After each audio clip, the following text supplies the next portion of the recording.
धन्यवाद इस बात का तो है ही कि आज यहाँ पे आए हैं, लेकिन एक हफ्ता लगातार सभी जितने भी ज़िले यहाँ, हमें लगता है शायद 7 ज़िलों की पहले आई हैं, सबों ने अपने अपने गांव में, अपने अपने शहर में, मोहल्लों में एनवायरनमेंट को लेके जिस तरह से काम किया है, और ये बहुत एक अच्छी बात हमने देखी है, ऑब्जर्व की है कि सबने अलग किया है, किसी ने किसी को कॉपी नहीं किया है।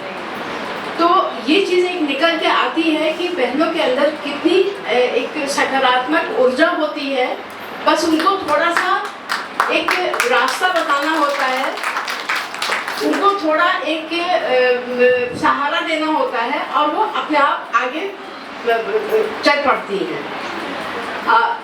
जो आज हम बात कर रहे हैं, जैसे कि एनवायरनमेंट डे क्लोजिंग सेलिब्रेशन है, लेकिन इसको हम क्लोजिंग नहीं मानते हैं क्योंकि ये वे फॉरवर्ड है। हमारी जर्नी अब शुरू हुई है। एक हफ्ता जो हमने काम किया है, जो हमने पौधे लगाए, जो हमने बीज बोए, जो हमने तालाब साफ किए, अपने मोहल्ले साफ किए, प्लास्टिक से बहिष्कार किया, हमने बहुत से काम किए हैं। तो वो हमारे जो हमने बीज बोया है वो अंकुरित हो गया है, और अंकुरित होने के बाद वो उसका पौधा बनेगा, वो पेड़ बनेगा, और पेड़ से ही एक जंगल बनता है। तो जब हमारी सेवा की स्थापना हुई थी, ईला बहन हमारी जो स्थापक हैं, जो हमारे साथ अभी फिजिकली नहीं है लेकिन हम सबके मन में हैं, तो उन्होंने एक वट वृक्ष का एक कॉन्सेप्ट दिया था कि हम सेवा वट वृक्ष है। वट वृक्ष मतलब बरगद का पेड़, कि बरगद का जैसे एक आपने एक दाना डाला, फिर उससे पौधा अंकुरित हुआ, फिर वो पेड़ बना, पेड़ बन के फिर उसकी जड़ें नीचे आई, नीचे से फिर वो और ऊपर गया, तो इस तरह से पूरा एक जंगल जैसा बन गया। तो हमारा जो सेवा की बहनों का काम है, हमारा काम है, हमारी सेवा है, वो एक वट वृक्ष है। ये हमें हमेशा ध्यान में रखना चाहिए और उसी तरह से हम आगे बढ़ेंगे। ये वट वृक्ष एक हमको सौहार्द रहने का भी एक संदेश देता है।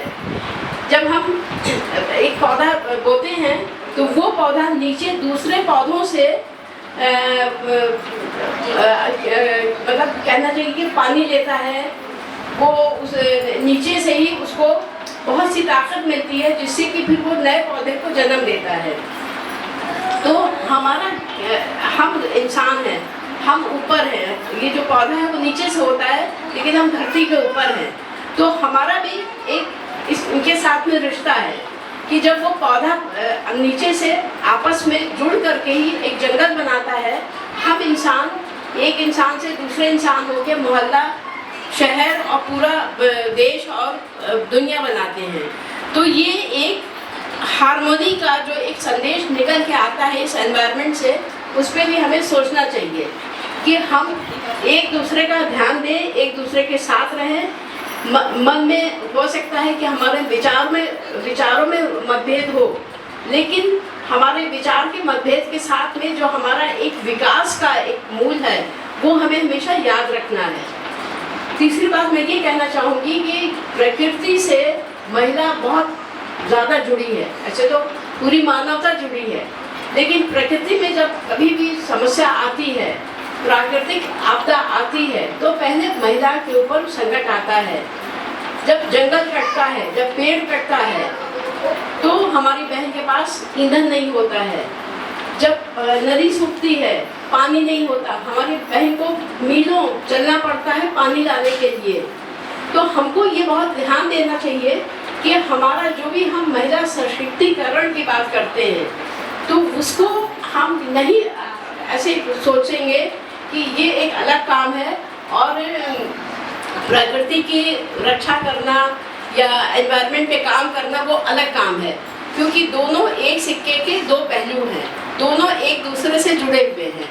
हमारी महिला तभी सशक्त होगी जब उसको मीलों चलना नहीं पड़ेगा पानी लाने के लिए।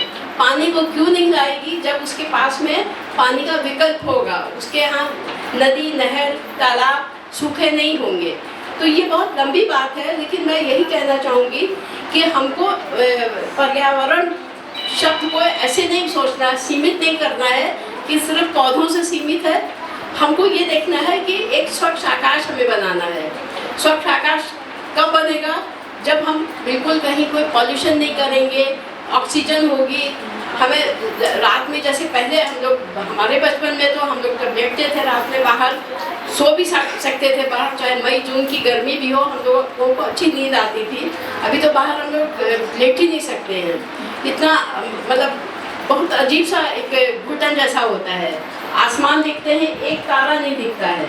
तो हमको ऐसा काम करना है कि आसमान में तारे फिर दिखें, फिर स्वच्छ आकाश हो, नीला आकाश हो, और जो हमारी आने वाली पीढ़ी, जो हम फ्यूचर की बात करते हैं, उस आने वाली पीढ़ी को विरासत में कुछ हम अच्छा दे के जाएं। तो उसके लिए कुछ एक संकल्प अभी हम लोग लेंगे, और जिसमें कि सब लोग खड़े होकर संकल्प लेंगे कि हमें क्या करना है आइंदा साल में, आइंदा साल के बाद हमेशा हमें आगे इसी पे काम करना है।